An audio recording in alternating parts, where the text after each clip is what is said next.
Okay, thank you. Thank you for the invitation. Within this presentation, I want to present a few of the examples in which EUDAT has been working, collaborating with a number of communities, which are already much distributed across many different countries, and also making use of different service providers within EUDAT. If you look at that EUDAT, what is EUDAT providing? Providing in general building blocks towards research communities who can building up their own research infrastructures on basis of standardized building blocks. And if you look at this slide, you see that we have different types of building blocks which can be used for different kind of purposes. EUDAT is an organization. This started as from two different projects, but is currently a legal organization and a partnership agreement, which has 28 different organizations participating across 15 countries within Europe. If you look at the different services, I'm a little bit annoyed by the diagram. If you look at the services, we provide different services, and if you look at how the services are being accessed, the users are coming from 110 different countries, and which is spread across 40 different installations which we provide. And if you look at the data which you make available to be defined, this harvested across 24 different communities from different repositories. So in this case, you can already see that we provide different kinds of services, but we have to provide different services across different borders. And this is a few of the cross-border use cases which we have. This is one of CDataNet. We participated with them within the CData cloud, in which we have built up with them a cloud infrastructure on basis of EUDAT services, which is spread across 5 different partners within EUDAT, but also 5 different countries within Europe. But if you look at CDataNet as an organization, it is already an organization which is spread across across Europe, where 110 different data centers work with them to do the research and analysis. So you can see that this is very highly distributed infrastructure, but also highly different kinds of user domains. So they are not coming from a few countries, but really spread across many different countries. Within ICOS is a different kind of use case where we participate with 2 different partners within EUDAT, but providing services towards the ICOS as a larger organization, which again is already a European organization spread across Europe, providing different services, collecting information from many different stations across Europe. But if you look at this, we set up a smaller use case where one of the sites mostly acts as one of the processing sites, and another partner within EUDAT acts as an archiving site where the data is then replicated for safekeeping.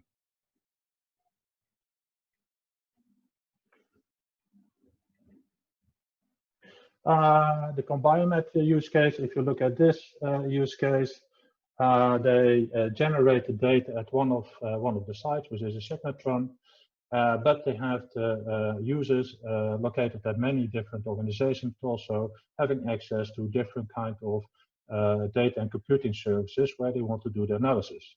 For be able to do this, we collaborated with them. We set up a beta-safe replication environment where the data is ingested in one site.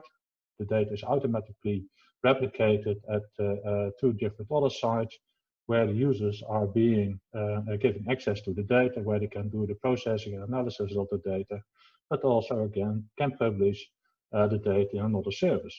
But if you look at this, it is again that the data is at this time generated at one location, but the users, because the user base is distributed across many different countries, the data has to be replicated across those countries to provide access to the data, but also in combination with the computing resources which are required for the simulations and processing of the data.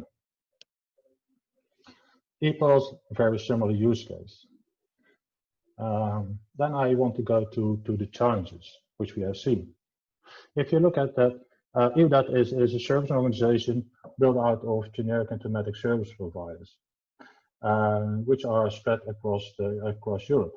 But if you look at the service providers, they have different mandates. One is the mandate which are given by the national organization, because they are a public funded organization. And in the other case, the mandate is provided by their community. And that will set some limitations in providing what kind of services can you provide, or what is the amount of services you can provide to users outside of your own mandate. And we have seen that providing services outside of your mandate can be very limiting to a low number of percentages. And if you look at EOSC, it is mainly about providing services outside of your mandate. So how do you enable this? How can you provide those services? But also, how can you recover those services, recover the services and the resources provided to outside of your mandate? One of the other challenges, and I think that is also what Sai already mentioned, all service providers have different kinds of models in developing the cost prices or the prices. And we did some exercise on this to see how can you come to a similar cost model, and that seems to be very challenging. But also, even if you have the same cost model, it does not mean that it will be the same cost or the same price. And also, to prevent that you always go to the cheapest service provider, you need all kinds of mechanisms to select who is the best service provider for providing services and resources to the customer. The virtual access model that is already explored within EOSC Hub. It was not, for me, not the best model. That seems to be that it has been improved by differentiating some of the regulations in 2019. So the model, which is in Info EOSC 07, is already improved, but it's still not perfect. One of the challenges which I see within EOSC is the virtual access model is limited. It is only limited to all the service instances which are listed in the project proposals, and it is not open to all services which are currently listed in the EOSC marketplace. So if you have onboarded your service into the marketplace, then you still cannot use all the virtual access model, because you have to be included one of the project proposals. It is also not really optimal for cost recovery of services where the users can register themselves, or even you do not have to register for those kinds of services, because the virtual access model is about, okay, you should be able to demonstrate which is the users beyond your local community or your local customers. How do you want to detect new users for this kind of service? And how is the new users, while maybe other users are left and do not make use of the services again? So there you need different kind of detection of what is a new user and how can you show that you have new usage. Another challenge which I also see within virtual access is how do you do cost recovery of core services organized by e-infrastructures. For example, within EUDAT, we need a number of core services to operate as an e-infrastructure. And it is very challenging to get cost recovery via virtual access on those kinds of services.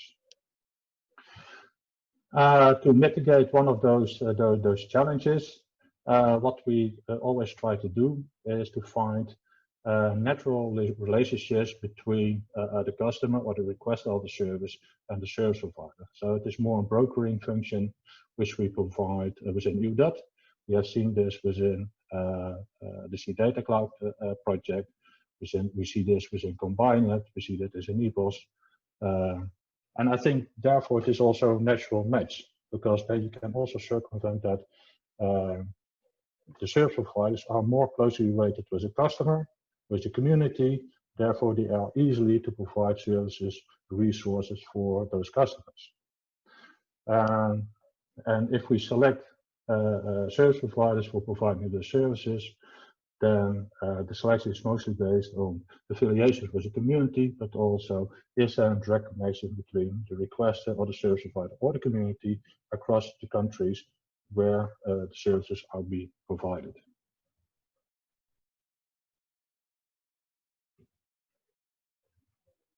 Okay, thank you. If there are any questions, then I will answer them. Thanks very